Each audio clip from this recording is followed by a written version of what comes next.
Nous débuterons cet enseignement par les chapitres 1 et 2 du livre de Daniel. Dans la première partie du livre de Daniel, chapitres 1 à 6, il y a une section historique dans laquelle se trouvent les narrations qui se tiennent tout au long des sections les plus apocalyptiques. Par conséquent, cette section sera un peu différente de la dernière partie du livre de Daniel, qui est complètement consacrée aux visions. Dans cette section particulière de Daniel, nous débutons durant la 3e année de Jéhoïakim, roi de Juda, qui est l'année où Nebuchadnezzar se posa à Jérusalem. Daniel et les 3 jeunes hommes furent déportés comme une sorte de présentation ou cadeau de loyauté au roi de Babylone, alors que Jéhoïakim s'apprêtait à changer son allégeance de l'Égypte vers Babylone. Commençons par la diapo 3 qui, dans votre PowerPoint, est le début de la section historique. Daniel et les 3 jeunes hommes arrivent sains et saufs à Babylone. Le roi ordonna à Aknépaz, qui est le chef des eunuques de Nebuchadnezzar, de leur faire commencer une sorte de programme éducatif afin d'apprendre les instructions et les lois babyloniens. Par conséquent, dans le palais du roi à Babylone, ce dernier leur assigna pour chaque jour une portion de nourriture et de vin de sa table, et au bout de 3 ans, ils devaient être formés et à l'issue de cela, ils devaient rentrer au service diplomatique du roi. Les 4 jeunes hommes arrivés à Babylone sont bien entendu Daniel, Michaël, Anania et Azaria. Je suppose qu'il y a une certaine ironie dans cela car chacun de ces jeunes hommes a un nom hébreu et un nom babylonien. Mais pour X raisons, le nom hébreu de Daniel est celui dont se souviennent le plus les lecteurs de la Bible et les noms babyloniens des 3 jeunes hommes sont ceux dont on se rappelle le plus car ce sont ces noms qui sont utilisés dans le chapitre 3, dans l'histoire des 3 jeunes hommes dans la fournaise ardente. Mais dans tous les cas, le nom de Daniel, qui en hébreu signifie « Dieu est mon juge », doit se tenir à côté de son nom babylonien qui est Beltchatsar, qui signifie « Dame protège le roi », ce qui est probablement un nom faisant référence à l'épouse de Marduk. Ensuite, les 3 autres jeunes hommes furent également renommés. Anania, qui signifie « Yahweh a fait grâce », a été renommé « J'ai très peur d'un Dieu », c'est-à-dire Shadrach. Michaël, dont le nom hébreu signifie « Qui est comme Dieu », dont le nom babylonien à côté est Meshach, je ne vaux rien. Azaria, dont le nom hébreu signifie Yahweh a secouru, et dont le nom babylonien à côté est Abed-Nego, qui signifie serviteur de celui qui brille. Il y a certainement d'autres jeunes hébreux qui furent déportés à Babylone en plus de ces 4, mais ces 4 sont bien sûr ceux qui sont mis en lumière dans le livre de Daniel. Quand ils arrivèrent dans la cour de Babylone, le premier problème auquel ils furent confrontés était le fait qu'ils devaient être nourris des mets de la table royale du roi. Cela les mit immédiatement en conflit avec la loi des aliments cachers. Nous devons nous rappeler que les 4 jeunes hommes qui ont été déportés à Babylone depuis Jérusalem ne sont pas des prisonniers de guerre, mais des jeunes hommes qui seront formés pour faire partie du service diplomatique de la cour du roi. Et donc, ils ne sont aucunement des prisonniers dans le sens qu'on pourrait le croire après une guerre, mais un signe de soutien et de loyauté de la part de Jéhoïakim. Donc, ils ont certains privilèges et leurs relations avec la cour et le roi ne sont pas nécessairement rivales. Néanmoins, le fait de tenter de manger les mets de la table du roi leur faisait courir le risque de manger de la nourriture qui leur était interdite sous la loi de Moïse. Dans Lévitique 11, il y a toute une liste d'animaux non cachers qui sont interdits à la consommation pour les Israélites. Vous trouverez une liste similaire dans le livre de Deutéronome. Selon les animaux qu'ils ne sont pas censés manger se trouve le chameau. Ils ne peuvent pas non plus manger le daman, le lapin, et ne pouvaient certainement pas manger le porc ou le cochon. Il leur était interdit de manger les créatures de la mer qui n'ont ni nageoires, ni écailles, pas d'oiseaux tels que l'aigle, l'orfraie, l'aigle de mer et tous ces genres d'oiseaux. Ils pouvaient manger un certain type d'oiseaux sauf le corbeau, la chouette, la cigogne ou le héron. Et il leur était interdit de manger certains types de rongeurs tels que les rats, la belette ou les chauves-souris. Ils ne pouvaient pas manger non plus les lézards ni les serpents. Toutefois, celui qui est le plus susceptible de figurer parmi les mets de la table du roi est le porc, car la viande de porc était très largement consommée dans l'ancien Proche-Orient. De toute façon, une fois les mets cuisinés, il est difficile de distinguer le type de viande qui se trouve parmi les mets du roi. Par conséquent, les 3 jeunes hommes, ainsi que Daniel, furent vraiment hésitants à manger cette nourriture de la table du roi. Daniel approcha donc l'intendant et lui dit « J'ai une requête. Pouvons-nous simplement manger des légumes ?» L'intendant fut probablement scandalisé sur le moment, mais Daniel leur dit « Donnez-nous une période d'essai de 10 jours et vous verrez si nous paraissons en bonne santé, et si c'est le cas, nous pourrons continuer à manger des légumes. Si ce n'est pas le cas, eh bien nous mangerons autre chose. » Finalement, ils firent les 10 jours d'essai, à l'issue desquels ils semblaient mieux nourris et en meilleure santé que tous les autres qui suivaient la même formation. En conclusion de cela, il leur était possible de manger des légumes sans avoir besoin de compromettre leur obéissance à la loi de Moïse. En ce qui concerne l'interprétation du livre de Daniel, si l'on adopte un point de vue messianique ou dispensationnel de Daniel, ils sont tous deux traditionnels et sont les points de vue les plus modernes que l'on retrouve du côté conservateur de l'interprétation. Si l'on adopte l'un ou l'autre de ces points de vue, alors le chapitre 1 de Daniel est tout simplement considéré comme un compte-rendu historique de ce qui s'est produit quand les jeunes hommes sont arrivés à Babylone. Cela reflète ce qui s'est déroulé durant le 6e siècle avant Jésus-Christ, et il n'y a pas grand-chose à dire à ce sujet, à part que ces jeunes hommes sont restés fidèles à leur loyauté à la Torah, et Dieu les a récompensés pour cela. D'autre part, si l'on adopte un point de vue maccabéen du livre, qui est un point de vue selon lequel le livre a été rédigé par un juif anonyme à un moment donné au milieu du 2e siècle avant Jésus-Christ, aux environs des périodes des guerres maccabéennes, il y a une construction très différente. Car l'histoire pourrait être plutôt comprise sous forme de parabole plutôt qu'un récit historique, et pourrait être particulièrement une parabole pour encourager ceux qui souffrent sous les oppressions des Syro-Grecs, qui tentent de forcer les Juifs d'abandonner leurs propres coutumes et leurs lois. Et cette crise particulière est décrite en quelques détails dans les livres de 1 et 2 Maccabées. Vous observerez que sur la diapo 5, j'ai mis un petit exergue du premier chapitre de 1 Maccabée qui dit que lorsque Antiochus Épiphane écrivit à tout son royaume, il voulait que tout le peuple ne fasse partie que d'une seule culture et que chacun d'entre eux devait abandonner sa coutume natale. Toutes les autres religions avaient bien entendu quelques problèmes avec cela, mais les Juifs avaient eux aussi bien évidemment des problèmes avec cela. Certains Juifs adoptèrent volontiers la religion d'Antiochus Épiphane. En effet, ils se convertirent à la religion grecque et en réalité, le fait qu'il était ordonné que quiconque n'obéirait pas au roi serait exécuté ajouta certainement de l'intensité à cette conversion. Pourtant, beaucoup de Juifs restèrent fermement loyaux à la Torah comme il est écrit. Plusieurs Israélites résistent et sont assez forts pour ne pas manger de nourriture impure, qui serait donc de la nourriture non cachère. Ils choisissent de mourir plutôt que de manger des aliments impurs et de trahir l'alliance sainte, et ils meurent. En réalité, dans le récit des Maccabées, qui est un livre apocryphe de l'Ancien Testament, il y a des descriptions de Juifs qui ont effectivement donné leur vie plutôt que de manger de la nourriture non cachère. Et donc, selon la vision maccabéenne du chapitre 1, toute cette histoire est une parabole pour encourager le peuple à résister et ne pas succomber aux ordres des Syro-Grecs qui les forçaient à manger non cachère. Comme vous pouvez le voir, selon la façon dont nous comprenons le livre de Daniel, sa provenance, sa période d'écriture, son auteur, les circonstances dans lesquelles il a été écrit, affectent de manière significative la façon dont on peut interpréter ce livre. Nous verrons que c'est à nouveau le cas alors que nous arrivons au chapitre 2. Le chapitre 2 décrit le rêve de Nebuchadnezzar de Babylone. Dans son rêve, il était profondément troublé par ce qu'il avait vu. Il fit donc appeler ses astrologues et ses sages afin de leur demander d'interpréter le rêve. Bien sûr, à l'époque, de nombreuses personnes croyaient que les rêves pourraient être interprétés pour prédire l'avenir. Mais il leur demanda non seulement d'interpréter son rêve, mais aussi de lui décrire le contenu du rêve. Nous ne sommes pas certains de savoir si c'est parce qu'il ne pouvait pas se rappeler de son rêve, mais il indiqua que s'il le lui révélait, il pourrait s'en souvenir. Ou encore, il pouvait sans doute se rappeler de son rêve, mais il souhaitait les tester afin de vérifier s'ils pouvaient réellement clamer leur capacité à voir les choses cachées. En tous les cas, il ordonna qu'il ne s'agissait pas uniquement d'interpréter le rêve, mais d'en décrire le contenu. Bien entendu, les sages et les astrologues répondirent qu'il était totalement impossible à quiconque dans le monde de décrire le contenu du rêve en lui-même. Il devrait être possible d'en trouver une interprétation, mais il était clairement impossible d'en indiquer le contenu. Par conséquent, en réponse, Nebuchadnezzar ordonna que tout ce groupe de sages et d'astrologues fût exécuté. Et malheureusement, Daniel était l'un d'entre eux. Nous ne savons pas si Daniel avait été appelé devant le roi à cette occasion, car ce n'est pas clair. Mais Daniel faisait partie de ce groupe qui se trouvait sous la sentence d'exécution. Et quand il eut entendu cela, Daniel demanda une audition auprès du roi.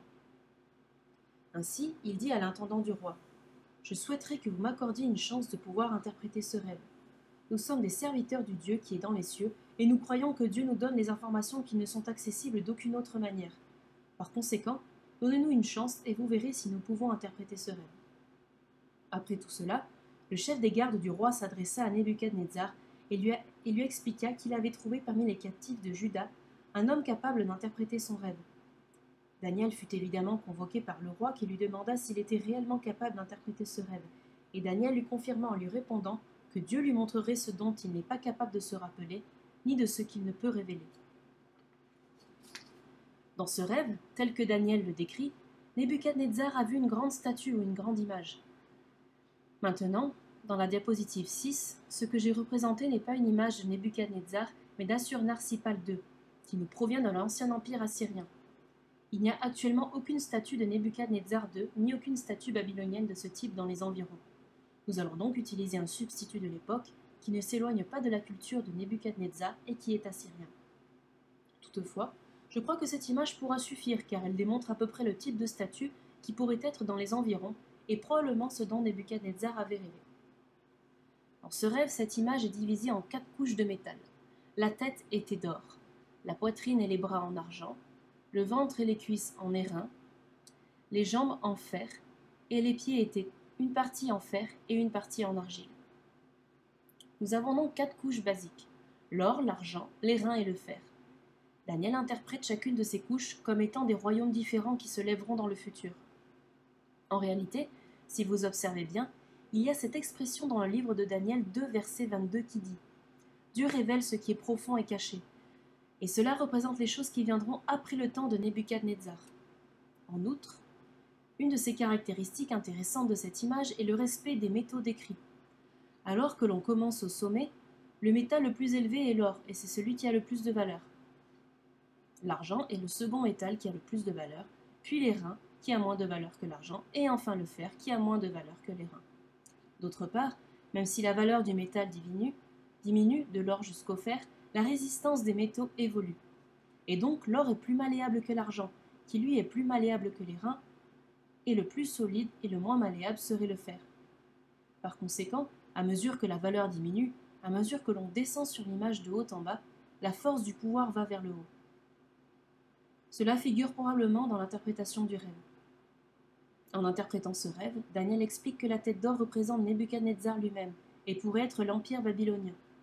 La seconde couche de métal représenterait sans aucun doute un empire qui viendrait à la suite de Babylone, l'airain un troisième empire et le fer un quatrième. La seule qui est clairement identifiée est la tête d'or, qui elle représente l'empire actuel. C'est donc à cet endroit que toutes les interprétations doivent commencer. À la fin du verset 38 du chapitre 2, il y a une déclaration claire qui dit « C'est toi qui es la tête d'or ». Nebuchadnezzar est donc la première des 4 couches représentant tous les empires. Il y a un certain nombre de questions qui se soulèvent dans cette interprétation, et la plus critique apparaît au verset 44 où il est écrit « Dans le temps de ces rois, le Dieu des cieux suscitera un royaume qui ne sera jamais détruit et ne passera point sous la domination d'un autre peuple. Il brisera et anéantira tous ces royaumes-là, et lui-même subsistera éternellement. » Par conséquent, cette interprétation du royaume à venir se tient à la suite d'une grande pierre taillée dans une montagne qui frappe la statue et ses pieds, et après cela, la statue entière est brisée en pièces et ses pièces furent brisées ensemble et devinrent comme la balle qui s'échappe du nerf en été. Et la destruction de l'image représente la destruction des 4 différents royaumes. Et après cela, la pierre qui avait frappé la statue devint une grande montagne et remplit toute la terre, et ce sera le royaume de Dieu. Et donc, les questions qui ressortent de cela, dans le temps de ces rois, s'agit-il des rois des 4 royaumes? Cette question ne semble pas très évidente dans le chapitre 2, mais quand nous arrivons au chapitre 7, il y a une vision parallèle dans laquelle il y a une tête avec 10 cornes au lieu de pieds et 10 orteils, et dans cette vision particulière, les 10 cornes représentent les rois. Donc il y a quelques questions d'interprétation à se poser, qu'il y ait 4 royaumes dans la vision ou qu'il y ait un 5e royaume. Par ailleurs, s'il y a 4 royaumes, il y aura l'or, l'argent, l'airain et le fer, mais s'il y a un 5e royaume, il y aura l'or, l'argent, l'airain, le fer et l'argile. Quoi qu'il en soit, le fer et l'argile ne se mélangent pas très bien du tout, et donc la couche inférieure des pieds de cette image est assez fragile. Ensuite, la question suivante qui se poserait serait à propos de la nature de ce royaume qui ne sera jamais détruit. Quel est ce royaume qui ne sera jamais détruit? Le Dieu des cieux suscitera un royaume qui ne sera jamais détruit et qui ne passera point sous la domination d'un autre peuple. Il brisera et anéantira tous ces royaumes-là, et lui-même subsistera éternellement. Mais ce royaume qui est représenté par une pierre taillée dans la montagne, c'est ce royaume qui durera éternellement. Ces questions nous ramènent aux trois interprétations majeures du livre de Daniel que nous allons examiner maintenant. Prenons tout d'abord l'approche maccabéenne. Ce n'est aucunement la plus ancienne, mais c'est une approche qui est généralement utilisée par les universitaires en Europe et en Amérique. Ils ne voient pas le livre de Daniel comme contenant des prédictions prophétiques. Rappelons-nous dans notre précédent enseignement qu'ils considèrent le livre de Daniel comme prophétique après les faits. Par conséquent, dans la mesure où il semblerait que Daniel se déroule à l'époque de Nebuchadnezzar, et si l'on regarde plus loin, tout cela en effet aurait été rédigé par un juif anonyme aux environs de 160 avant Jésus-Christ, qui fait une rétrospection mais qui donne une dimension prophétique. Toute cette approche commence avec Nebuchadnezzar et s'achève avec la lutte des Maccabées contre Juda Maccabée dans les années 160 avant Jésus-Christ. Dans la vision maccabéenne, la tête d'or fait référence à Babylone. Les deux autres couches de métal, l'argent et l'airain, font référence à l'union des deux royaumes qui succéderont à Babylone et qui sont Médés et Perses. Il est très connu dans l'histoire séculaire que les Mèdes et les Perses forment une alliance et donc la prise de Babylone s'est effectuée par une armée médo-perse unie, et c'est dans ce sens que cela est interprété. Ensuite, les jambes de fer pourraient se référer à la Grèce. Cela aurait donc pu se dérouler après la conquête d'Alexandre le Grand, et ceux qui l'ont succédé autant au nord que dans le sud de la Terre Sainte. Puis, les pieds de fer et d'argile représentent deux dynasties. La dynastie du Sud, la dynastie des Grecs qui ont dirigé l'Égypte, qui sont appelés les Ptolémées. La dynastie du Nord, c'est la dynastie des Grecs qui ont dirigé la Syrie et qui sont appelés les Séleucides. Et donc ces deux-là ne se mélangent pas très bien, car ils sont tous deux en rivalité l'un contre l'autre, et alors qu'ils s'établissent au nord et au sud de la Terre Sainte, ils veulent tous deux contrôler la Terre Sainte, ce qui entraîne le conflit entre eux. C'est la raison pour laquelle Antiochus Épiphane alla finalement à Jérusalem. De ce point de vue particulier, le royaume de pierre taillé dans la montagne sans le secours d'aucune main fait référence au royaume des Maccabées. D'après ce point de vue, ceux qui combattent les Syro-Grecs croient réellement que dès lors qu'ils remporteront la victoire sur les Syro-Grecs, ils pourront établir un royaume qui durera indéfiniment, et cela pourrait être le royaume que dirigera Juda Maccabée, ses frères et ses fils. Selon le point de vue maccabéen, la vision débute à Babylone et se termine aux environs de 167 avant Jésus-Christ avec la lutte maccabéenne contre les Syro-Grecs, et ne s'étale pas plus tard que cela. D'ailleurs, il n'y a rien dans cette vision, selon le point de vue maccabéen, qui pourrait s'étendre au-delà des années 160 avant Jésus-Christ. Le deuxième point de vue que j'ai nommé point de vue messianique est le plus classique. Ce sera le point de vue le plus typique pour les gens déjà au temps de la réforme protestante par exemple, et également pour la plupart des protestants pour une grande partie de leur histoire. Le point de départ ici est le même, mais il y a la croyance du fait que le livre de Daniel est prophétique et qu'il donne une vision du futur de façon réelle et claire. Par conséquent, il s'agit bel et bien de Daniel et pas d'un pseudo-Daniel. Il vit au VIe siècle à Babylone et regarde à la tête. La tête d'or est Nebuchadnezzar à Babylone. Ici, la poitrine et les bras d'argent, c'est Médo-Perse. En d'autres termes, Médée et Perse ne sont pas séparés selon ce point de vue, mais ils sont déjà sous une alliance l'un avec l'autre et sont représentés par la couche d'argent. Le ventre et les cuisses des reins représentent la Grèce. Cela pourrait être l'empire d'Alexandre ainsi que ses successeurs. Les jambes de fer représenteraient l'empire de Rome qui pourrait survenir après les Grecs et s'étendrait bien évidemment jusqu'au temps de Jésus et des apôtres et les églises primitives. Nous arrivons maintenant au pied d'argile.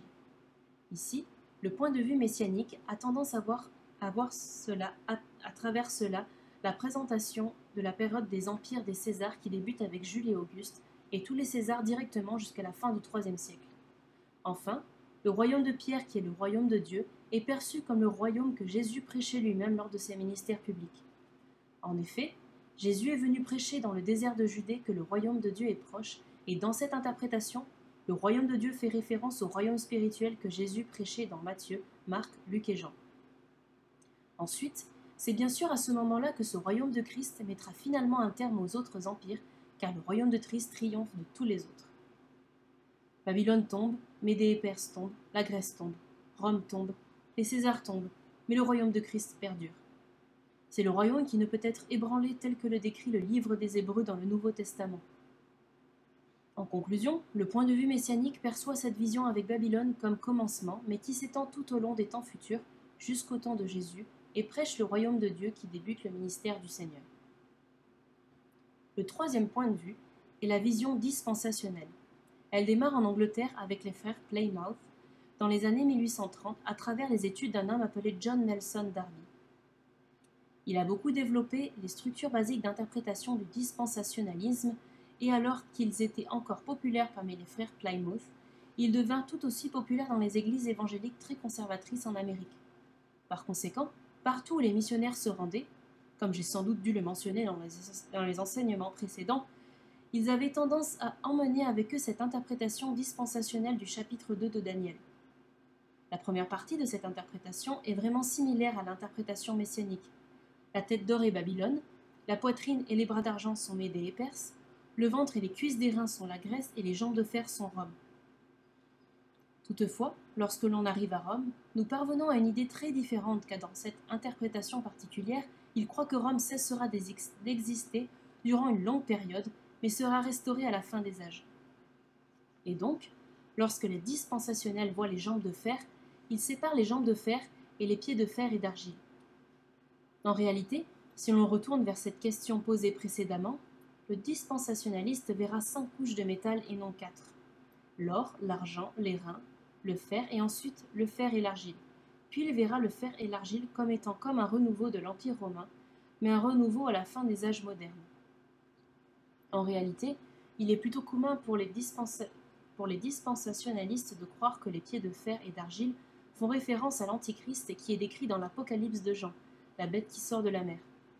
Ils croient également que les 10 orteils de ses pieds font référence à l'alliance des royaumes que nous avons associée à l'Antichrist. Parfois, ils l'appellent carrément le royaume aux 10 orteils. Et pour eux, alors que le royaume aux 10 orteils apparaît à la fin de l'âge présent, toujours le futur pour nous en fait, ils voient le royaume de Pierre comme se référant à ce que Jésus prêchait dans son ministère terrestre, plutôt que de le voir se référer au royaume millénial du royaume de Jésus-Christ qui viendrait après la seconde venue de Christ. Il y a donc ici une grande différence. Le point de départ est le même pour les 3 points de vue. Ils commencent tous avec Babylone, car comme il est clairement indiqué, Daniel s'adressa à Nebuchadnezzar et lui dit « Tu es la tête d'or ». Cependant, ils s'achèvent tous à un point différent. La vision maccabéenne prend fin dans les années 160 avant Jésus-Christ, la vision messianique se termine lors du ministère public de Jésus, et la vision dispensationnelle s'étend jusqu'à la fin des âges, ce qui est encore le futur pour nous. Vers le milieu du XXe siècle, il était très populaire pour les dispensationalistes d'interpréter les 10 orteils comme se référant essentiellement à l'Europe, à ce qui ensuite fut appelé le marché commun ou encore ce que l'on appelle aujourd'hui l'Union européenne. C'est certainement que dans les années entre le XXe et le XXIe siècle, le nombre des nations qui appartiennent à l'Union européenne a considérablement varié, parfois plus, parfois moins, etc. Toutefois, ce point de vue n'a pas forcément la même attraction que dans les années 60 ou 70. Par ailleurs, dans les années 70, il y a un ouvrage qui n'était pas un roman fictif, très populaire, écrit par un homme nommé Hal Lindsey, qui dans les décennies des années 70 était considéré comme le livre le plus populaire imprimé pendant environ 10 ans. Et dans ce livre, il identifie les pieds de fer et d'argile ainsi que les 10 orteils comme faisant référence à l'Antichrist dans l'Europe moderne. Donc ce point de vue particulier a pris une voix assez profonde dans l'esprit de beaucoup de chrétiens conservateurs modernes et cela fait beaucoup partie de la façon dispensationnelle de penser à l'image de Daniel.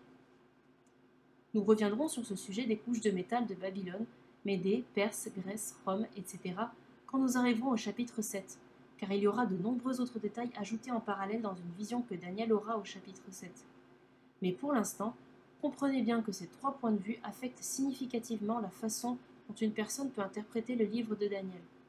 Dans notre prochain cours, nous verrons en particulier les 3 visions milléniales majeures qui présentent l'arrière-plan des interprétations des différentes parties du livre de Daniel, et nous allons reporter cela lors de la leçon numéro 4.